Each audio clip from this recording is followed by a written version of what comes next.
चलिए, good morning. देखिए, कल हम लोग एक क्वेश्चन पे आप लोग को क्वेश्चन देके गए थे, बोले थे सॉल्यूशन कमेंट में कर दीजिएगा। ऐसे हम जानते थे क्वेश्चन थोड़ा लेवल अप था। देखिए, आप लोग जितना अच्छा अच्छा सॉल्यूशन दीजिएगा ना, उतना ज़्यादा क्वेश्चन आपको अच्छा अच्छा मिलते रहेगा। ठीक है, हम लोग लेवल 5-6 तक जाते हैं। ये तो लेवल 1-2 का क्वेश्चन होगा। देखिए, अब पहले इसका सॉल्यूशन कर लेते हैं, फिर आगे का क्लास। आज ऐसे भी स्नेल्स लॉ ऑफ रिफ्लेक्शन पढ़ने वाले हैं हम लोग, तो उसका देख लेंगे। देखिए, क्वेश्चन क्या था? Thickness of glass window is 12 centimetre. बाबू सेंटीमीटर है, पहले आपको ऐसा यूनिट में कन्वर्ट करना पड़ेगा। And its mu is 1.5, then find time taken to pass light from it. मतलब कोई ग्लास है जिसका ग्लास का विंडो है जिसका 12 सेंटीमीटर मोटाई है, यानी मोटाई 12 सेंटीमीटर है, यानी उतना दूर पार करना पड़ेगा। और इसका उसी ग्लास का रिफ्लेक्टिव इंडेक्स तो हम लोग कल पढ़ चुके हैं, तो थोड़ा वीडियो देखो, थोड़ा सा लाइट के कारण अगर थोड़ा सा कम भी आ रहा है, थोड़ा सा मैनेज करना।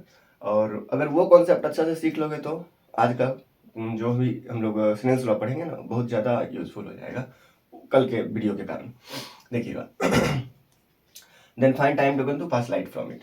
अब हमको पता है, कल हम लोग पढ़ चुके हैं कि म्यू इक्वल टू क्या होता है, सी अपॉन वी। जहाँ बाबू सी क्या है, स्पीड ऑफ लाइट, वी क्या है, speed of light in medium, और सी क्या था, speed of light in vacuum बोले या एयर बोले, ई फिक्स रहता है। तो यहां से बताइए, भी नहीं निकाल लेंगे, मतलब वो जो ग्लास का रिफ्रैक्टिव इंडेक्स अगर दिया हुआ है तो ग्लास में लाइट का स्पीड इजीली निकल जाएगा। ग्लास में लाइट का वेलोसिटी निकालेंगे, स्पीड निकालेंगे, तो वही किए हैं। सबसे पहले तो स्पीड निकाल लेंगे, और फिर हमको थिकनेस दिया हुआ है, थिकनेस को हम डिस्टेंस मान लेंगे। फिर बोला है कितना देर में उतना दूर डिस्टेंस पार कर जाएगा, तो time equal to distance upon speed. बस वो फॉर्मूला लगाएंगे, निकल जाएगा। देखिए क्या किए, mu equal to C upon V, then V equal to C upon mu. C का तो आपको पता है, permanent recharge 3 × 10⁸ metre per second, और म्यू 1.5। इसको जब काटेंगे, 1.5 दूनी 3, 2 × 10⁸ मीटर पर सेकेंड। ये क्या आ गया, speed of light in glass. अब ग्लास बच्चा कितना मोटा है, ग्लास विंडो जो है 12 सेंटीमीटर मोटा है, यानी उतना दूर ही डिस्टेंस होगा ना। तो बोल रहा है कि कितना टाइम में इस स्पीड से लाइट कितना देर में पास कर जाएगा। तो टाइम इक्वल टू क्या होता है, डिस्टेंस अपॉन स्पीड। स्पीड यहाँ वेलोसिटी है।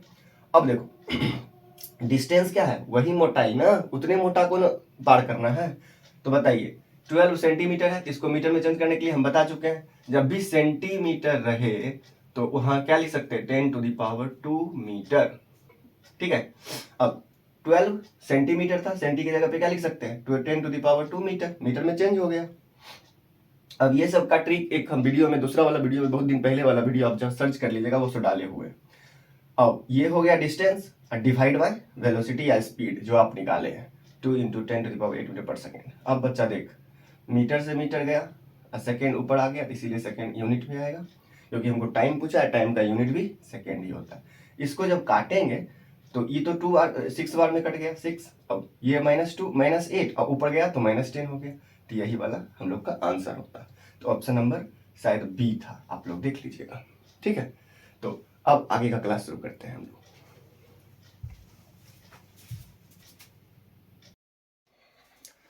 चलिए चलिए शुरू करते हैं। लॉज ऑफ रिफ्रैक्शन क्या है, देखिए। सबसे पहले देखिए, हम इसमें समझा रहे हैं, खूब अच्छा से समझना, खूब अच्छा से समझना, बहुत ज़्यादा यूजफुल होगा ये देखिए, सरफेस है, मान लेते हैं ये कोई रेयर मीडियम है, ये कोई डेंसर मीडियम है, यानी ये कम घना है, ये ज़्यादा घना है। एक कोई लाइट इंसिडेंट आया, हमेशा एरो दिखाना जरूरी है। ये कौन सा लाइट है, इंसिडेंट लाइट, इंसिडेंट रे भी बोल सकते हैं, यानी आपतित किरण हिंदी में बोलते हैं। और ये सरफेस के परपेंडिकुलर एक नॉर्मल बनाना है, सरफेस के परपेंडिकुलर होना चाहिए, यानी यहाँ से यहाँ 90 डिग्री होना चाहिए। देख बच्चा, सरफेस के परपेंडिकुलर बच्चे लोग गलत भी करते हैं, ऐसे ऐसे इन नालायक सब इसका परपेंडिकुलर बना देता है, जो कि गलत है। ठीक है, ऐसे नहीं बनाने का, सरफेस का परपेंडिकुलर होना चाहिए। सुन, अब ये नॉर्मल है, ये इंसिडेंट रे है, और नॉर्मल और इंसिडेंट रे के बीच जो बनने वाले एंगल होते हैं उसी कहते हैं angle of incidence. Angle of incidence, ये है point of incidence, point of incidence. अब देखो बाबू, ये डेंसर मीडियम है, आपको पहला वाला कल वाला क्लास नहीं, कल नहीं परसों वाला क्लास में आपको पता चल गया होगा कि रेयर टू डेंसर जाता है तो लाइट के साथ क्या होता है। तो देखो जाना चाहिए था इसको कैसे, एकदम स्ट्रेट स्ट्रेट जाना चाहिए था, लेकिन ये बेंड टुवार्ड्स नॉर्मल, ये ऐसे हो गया। तो देखिए, तो एंगल ऑफ इंसिडेंट यही है नॉर्मल, और रिफ्रैक्टेड रे यही है रिफ्रैक्टेड रे, यानी नॉर्मल और रिफ्रैक्टेड रे के बीच बनने वाले एंगल को ही क्या कहते हैं, एंगल ऑफ रिफ्रैक्शन। तो देखो, तो जब हम लोग रिफ्लेक्शन ऑफ लाइट पढ़े थे, तो रिफ्लेक्शन ऑफ लाइट में क्या था, एक ही मीडियम से आया और नॉर्मल के साथ एक ही मीडियम में वापस भी चला गया, यानी हमेशा angle i equal to angle r होता था। लेकिन यहाँ यहाँ क्या होता था, angle i equal to angle r always होता ही था। लेकिन यहाँ क्या देखो, तो एंगल आई इतना बड़ा, एंगल आर इतना छोटा, तो यानी एंगल आर और एंगल आई बराबर तो नहीं है। तो इसीलिए स्नेल्स एक नियम देंगे, स्नेल्स नियम देंगे। तो laws of refraction of light में दो नियम है, दो लॉज है, दो लॉज है जिसमें कि पहला लॉ क्या है, पहला लॉ तुम सबको पता है, पहला लॉ क्या है, incident ray normal and the refracted ray at the point of incidence lies on the same plane, इसी को ना प्लेन कहते हैं। क्या है, incident ray normal and refracted रे all lies on the same plane, lies on the same plane। ये बच्चा को पता है, इसीलिए ये कभी 10th में आएगा भी नहीं। 10th क्या, 10th रेलवे कभी भी, मतलब रेलवे कोई भी अदर कंपटीशन में भी ये क्वेश्चन कभी आता नहीं है, क्योंकि ये हर एक बच्चा को पता है। आएगा किसमें, अभी पढ़ेंगे हम लोग। तो ये देखो, ये लिख लो, स्क्रीनशॉट ले लो थोड़ा सा।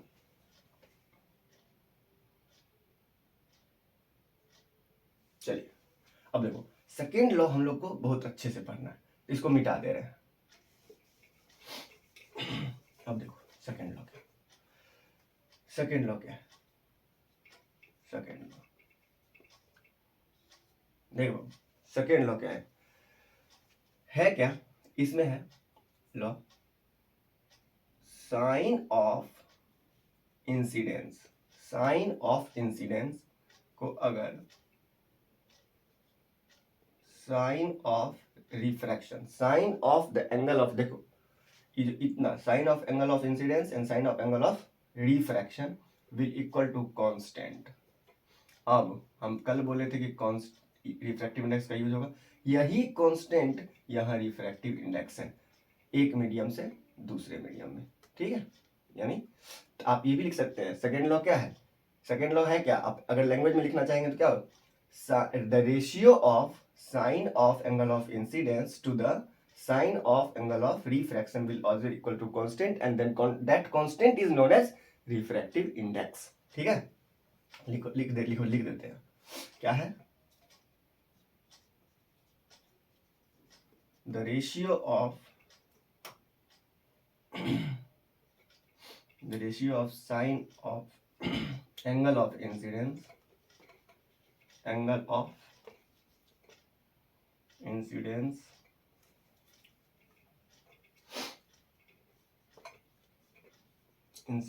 to the sine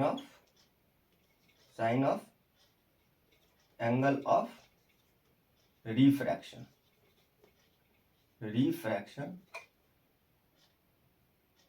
is always equal to, क्या बच्चा, always equal to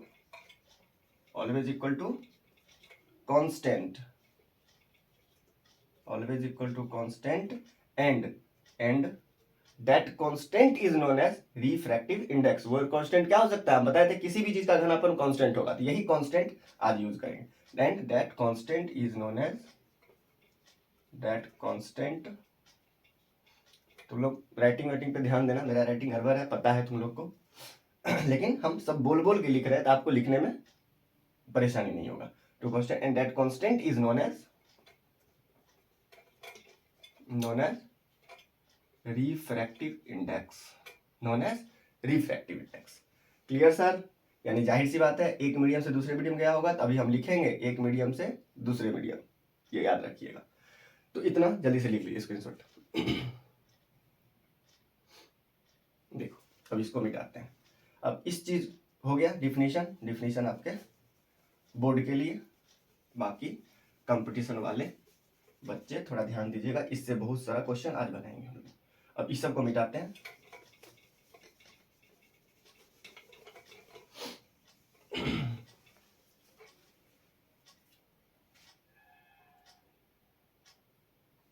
अब जो हम लोग लिखे थे, जो हम लोग डिफिनीशन लिखे थे, उसी नियम को क्या बोलेंगे? जैसे क्या लिखे हम सबसे पहले? Sine of angle of incidence and sine of angle of refraction will equal to mu. ठीक है, म्यू, इसी म्यू एक कांस्टेंट रहता, और this law is called Snell's law. Snell's law, clear ना सर?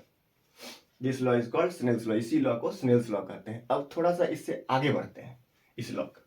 अब आपको पता है कि एक मीडियम से दूसरे मीडियम, जाहिर सी बात है, जब एंगल ऑफ इंसिडेंस है तो यानी कहीं ना कहीं लाइट आया होगा, और एंगल ऑफ रिफ्रैक्शन है तो कहीं ना कहीं लाइट गया भी होगा, यानी दो मीडियम तो जरूर है। यानी दो ही क्वेश्चन रिफ्रैक्टिव इंडेक्स में पूछता है, एक लाइट एक मीडियम से दूसरे मीडियम गया, और दूसरा क्वेश्चन कैसे बनता है? दो का जैसे दो का फर्स्ट के रिस्पेक्ट में, कल हम बता चुके हैं ये वाला वीडियो में, कल वाला वीडियो ध्यान से देखिएगा, इसे हम बता चुके हैं। यानी दो ही क्वेश्चन पूछता है ना रिफ्रैक्टिव इंडेक्स से। एक तो अगर रिस्पेक्ट वाला रहेगा तो उसको क्वेश्चन कैसे बनेगा? एक मीडियम से दूसरे मीडियम में गया, अब उसी को लैंग्वेज चेंज कर देगा तो क्या बोलेगा? The refractive index of second with respect to one, बस लैंग्वेज चेंज कर दिया। अब बाकी एब्सोल्यूट वाला तो बस आपको पता ही है, हो सकता है म्यू आपको दे देगा या भी दे देगा, तो आपको सी तो पता ही है, उससे म्यू सी भी वाला फॉर्मूला लगा के बता देंगे, जो कि पहले वाला ये अभी जो जिसमें थोड़ा बहुत ब्लड आ रहा था, आगे ठीक अभी ठीक हो रहा होगा। ठीक है, देखिए this law is called Snell's law. अब इसका थोड़ा सा आगे बढ़ते हैं। देखो बाबू, याद करो, म्यू 1 से 2 गया, इसको हम क्या लिख सकते हैं? म्यू 1 से 2 गया, इसको क्या लिख सकते हैं? कल याद कीजिए, म्यू 2 बटा म्यू 1 लिख सकते हैं। ये याद है? ये तो याद होगा। अब आपको फॉर्मूला आपको पता है कि म्यू इक्वल टू क्या होता है? C upon V, absolute reflective index. ठीक, एक बात बताओ, जब म्यू है तो वी है, सी तो कांस्टेंट है ना, म्यू 1 इक्वल टू क्या होगा? सी बटा वी 1, क्या कि म्यू 1 सी वी 1। अब बताओ म्यू 2 अगर लिख देंगे तो सी बटा वी 2 होगा कि नहीं? सेम ऐसे इसमें वैल्यू पुट कर सकते हैं। देखिए तो ये क्या हो जाएगा? म्यू 2 के जगह पे क्या लिख सकते हैं? ये वाला, यानी स्नेल्स लॉ देख लीजिए, इसी को स्नेल्स लॉ, इसको मिटा रहा है। तो म्यू 2 की जगह क्या लिख दें? देखना, खूब अच्छा समझना ये चीज। v2 लिखे, कोई दिक्कत? बड़ा डिवाइड है, बड़ा डिवाइड दिया। म्यू 1 की जगह पे बच्चा क्या लिख सकते हैं? सी बटा v1। अब देख तो सर, सी बटा v2 मल्टीप्लाई कर देंगे, v1 सी, सॉरी सी से सी गया ना सर, बचा क्या? v1 बाई v2, यही तुम्हारे बुक में दिया हुआ है। ठीक है, v1 बटा v2। अब इस सब को मिटा के कैसे आया वो समझा दिए। इस सब को मिटा के v1 बाई v2 लिख सकते हैं, क्योंकि यही तो आया है, यही वाला सॉल्यूशन किया, v1 बटा v2 आया, तो मिटा के लिख दें। चलिए कैसे? तो क्या आया? v1 by v2। अब और थोड़ा आगे बढ़ते हैं। अब देखो, अब वेलोसिटी इक्वल टू होता है n लेमडा, जहाँ n हम बताए थे कि आगे जाके n ही फ्रीक्वेंसी हो जाता है, इसीलिए फ्रीक्वेंसी को बुक में n से दिखा, फ्रीक्वेंसी को म्यू, रिफ्रैक्टिव इंडेक्स को n से दिखा दिया था। हम बोले थे कि रिफ्रैक्टिव इंडेक्स को म्यू ही रखिए तो ज़्यादा बेटर होगा, क्योंकि आगे जाके n जो है फ्रीक्वेंसी हो जाता है। देखो velocity equal to n lambda होता है। अब देखो तो v1 इक्वल टू क्या हो जाएगा? n लेमडा 1, क्या कि v लेमडा 1, लेमडा क्या है? याद करो, वेवलेंथ, यहाँ से यहाँ तक का डिस्टेंस, यानी इसका, इसी को हम लोग बोले थे डेग देहाती भाषा में, ठीक ना, याद करने के लिए। अब समझिए, v1 equal to n lambda 1, n तो फिक्स ही है, फ्रीक्वेंसी ही एकमात्र कैरेक्टरिस्टिक्स है जो कि इंटायर लाइट में फिक्स रहेगा। आप करंट पर होगे, इलेक्ट्रिसिटी पर होगे, उसमें भी फिक्स रहेगा। तो v1 equal to n lambda 1, बताओ बच्चा, v2 इक्वल टू क्या हो जाएगा? n lambda 2। अब देखो तो V1 की जगह पे लिख देते हैं n लेमडा 1, V2 जगह पे n लेमडा 2। सर फिर n से गया ना, अब बचा क्या, लेमडा 1 बाई लेमडा 2। तो इंटायर फार्मूला को, ये सब समझाने के लिए था, इंटायर फार्मूला को सर हम लोग अब ऐसे लिख सकते हैं, ये n गया तो लेमडा 1 बाई लेमडा 2 लिख सकते हैं कि नहीं, बताइए। यानी पूरे फार्मूला, यानी फार्मूला बन क्या गया, sine i by sine are equal to mu 2 by mu 1 equal to V1 by V2 equal to lambda 1 by lambda 2। ये फार्मूला बन गया। अब देखिए इसका इंपॉर्टेंस कितना है, स्क्रीनशॉट ले लीजिए।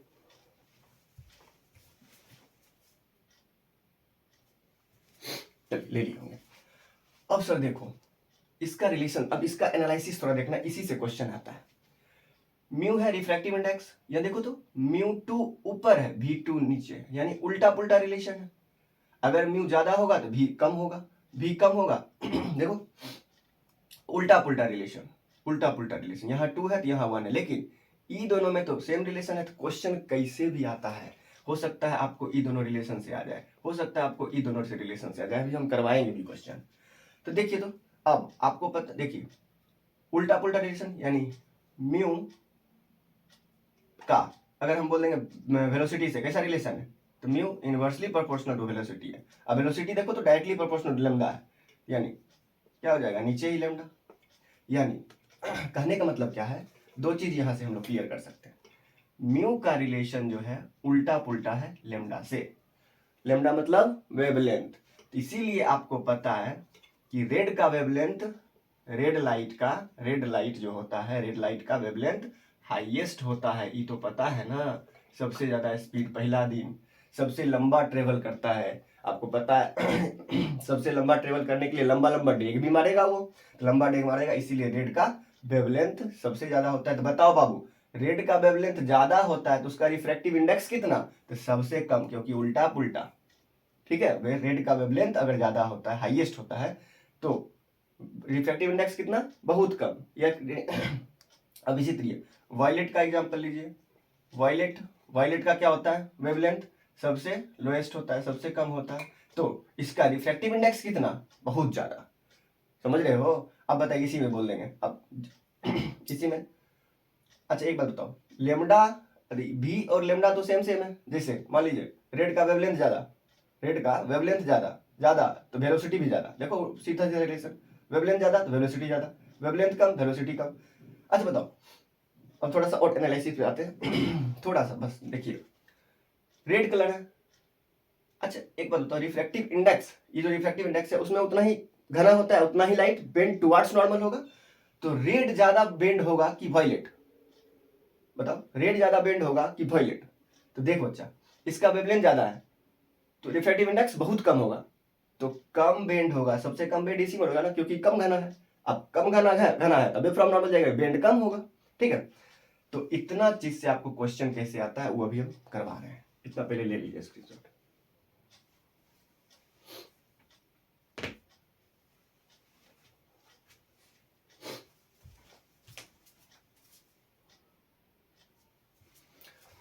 चलिए सर देखिए, थोड़ा सा वीडियो लंबा भी हो जाएगा तो आप लोग ध्यान दीजिएगा इस टॉपिक पे बस वीडियो लंबा नहीं, आपको चीज अच्छा मिलेगा, इसका फायदा एग्जाम में आपको दिखेगा। Ray of light goes from glass to air. Sir glass to air यानी म्यू अगर होगा तो ग्लास से एयर जा रहा होगा, ये तो क्लियर है। म्यू ऑफ एयर दे दिया, म्यू ऑफ ग्लास दे दिया, इतना। अब बोल रहा है लेमडा यानी वेवलेंथ, जाहिर सी बात है दोनों में डे अलग अलग होगा, तो लेमडा ऑफ यानी wavelength of light in air 6000 angstrom. Angstrom 10⁻10 metre को कहते हैं एंगस्ट्रॉम वेवलेंथ का वेवलेंथ को अक्सर एंगस्ट्रॉम में ही नाम पकड़ते हैं, इसका अलग सा एंगस्ट्रॉम का अलग सा यूनिट वीडियो बना देंगे लेकिन अभी नहीं। Then what will be the wavelength, बस इतना समझो ना, एंगस्ट्रॉम को 10⁻10 मीटर कहते हैं।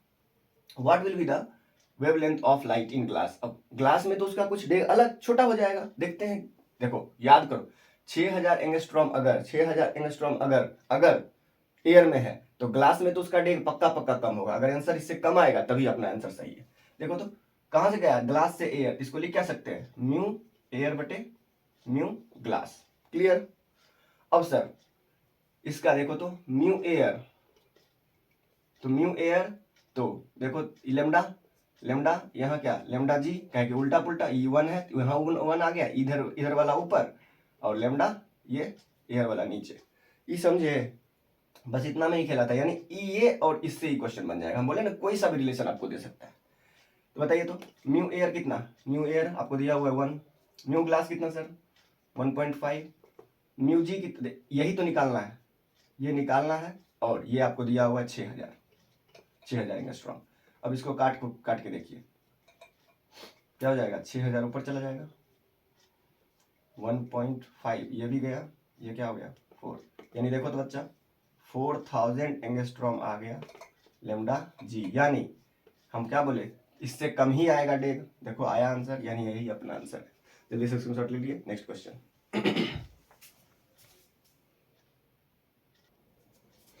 चलिए सर देखिए, light goes from air to any medium, हमको नहीं पता एनी मीडियम, लेकिन उसका रिफ्रैक्टिव इंडेक्स दिया हुआ है, whose refractive index is 1.4 at angle of incidence, जो एंगल ऑफ इंसिडेंस नॉर्मल से बना होगा वो दे दिया है, angle of incidence 45, then find the angle of refraction, यानी एंगल ऑफ रिफ्लेक्शन क्या होगा, एंगल ऑफ रिफ्रैक्शन क्या होगा। अब सर ये क्वेश्चन आप पॉज करके आप खुद से बनाने की कोशिश कीजिए, हम सॉल्यूशन दे रहे हैं। देखिए लाइट कहां से कहां गया है, light goes from air to any medium whose refractive index is दिया हुआ। देखो यानी एयर से कोई भी चीज में गया, हमको नहीं पता है, यानी म्यू एक्स बटा म्यू एयर, ये तो क्लियर है। अब बताओ एंगल ऑफ इंसिडेंस है, क्वेश्चन आप बताइए, sine I equal to sine are equal to क्या, mu X by sir mu air.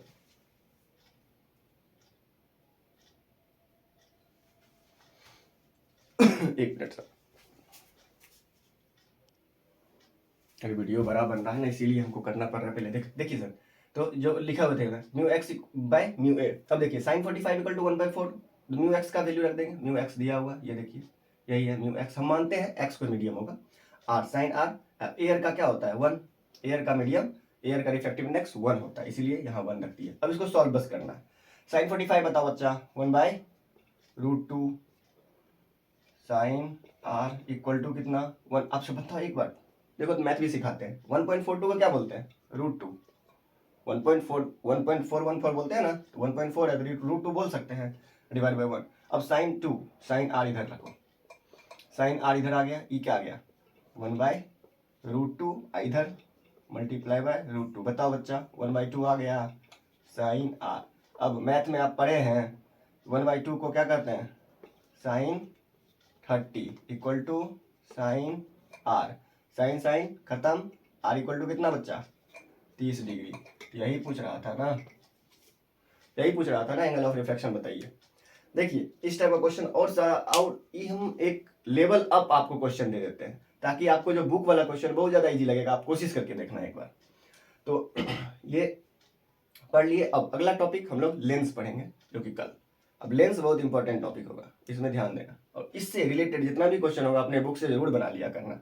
Help book से बनाते रहोगे तो इसका कुछ ना कुछ फायदा ले लो सर, वीडियो देख रहे हो कुछ तो कुछ फायदा ले लो। चलिए आज के लिए इतना ही, और कल हम लेंस पढ़ेंगे। Okay thank you.